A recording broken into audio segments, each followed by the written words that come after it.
Chhaava. So, ఇది first review అయితే వచ్చేసింది. దీంట్లో రష్మిక మందన అయితే హీరోయిన్‌గా యాక్ట్ చేసింది. ఫిబ్రవరి 14న ప్రపంచవ్యాప్తంగా గ్రాండ్‌గా రిలీజ్ కానుంది.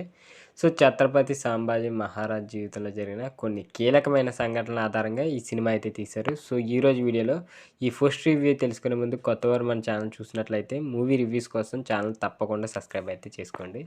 సో, ఇక టాపిక్‌లోకి వెళ్ళిపోదాం. చావా. ఈ సినిమా విషయానికొస్తే శివాజీ సాంత్ రచించిన మరాఠీ నవల ఆధారంగా అయితే ఈ చావా మూవీ తీశారు. ఈ సినిమాను దినేష్ విజయన్ నిర్మాణ సారథ్యంలో మడోక్ ఫిలిం బ్యానర్పై నిర్మించారు. ఈ మూవీకి ప్రముఖ మ్యూజిక్ డైరెక్టర్ ఏఆర్ రెహమాన్ అయితే మ్యూజిక్ అందిస్తున్నారు. ఈ మూవీలో ఛత్రపతి సంభాజీ మహారాజ్‌గా విక్కీ కౌశల్ అండ్ మహారాణి యేసుబాయిగా అయితే రష్మిక మందన అయితే యాక్ట్ చేస్తుంది. ఇక ఔరంగజేబ్‌గా అయితే అక్షయ్ కుమార్, ఆశుతోష్ రాణా, ఇక దివ్య దత్త అండ్ డయానా పెంటి ఇంకా కొంతమంది అయితే ముఖ్యంగా దీంట్లో యాడ్ చేస్తున్నారని చెప్పొచ్చు.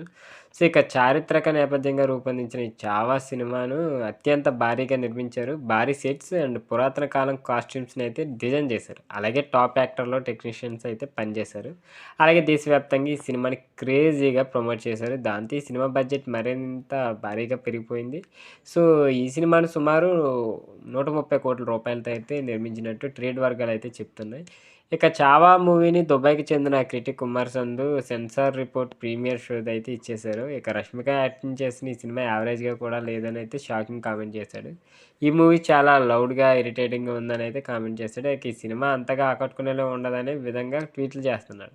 సో, చావా సినిమాలో విక్కీ కౌశల్ పర్ఫార్మెన్స్ డిజాస్టర్. రాజుల వేషంతో బాగా కనిపించడం లేదు. ఇక రష్మిక మందన ఈ సినిమాకు స్పెషల్ అట్రాక్షన్ హిస్టారికల్ స్క్రిప్ట్‌లతో ఇక బూతులు కూడా ఎక్కువగానే ఉన్నాయి. చరిత్రను ఇక వక్రీకరించి సినిమా రూపొందించారు. ఓవరాల్‌గా ఈ సినిమా యావరేజ్‌గా కూడా లేదు. వీఎఫ్ఎక్స్ వర్క్ నాసిరకంగా ఉందంటూ ఉమర్ సంధు అయితే తనదైన శైలిలో తన రివ్యూని అయితే పోస్ట్ చేశాడు. ట్విట్టర్ ఉంటది కదా! అదే ఎక్స్‌లో అయితే చేశాడు.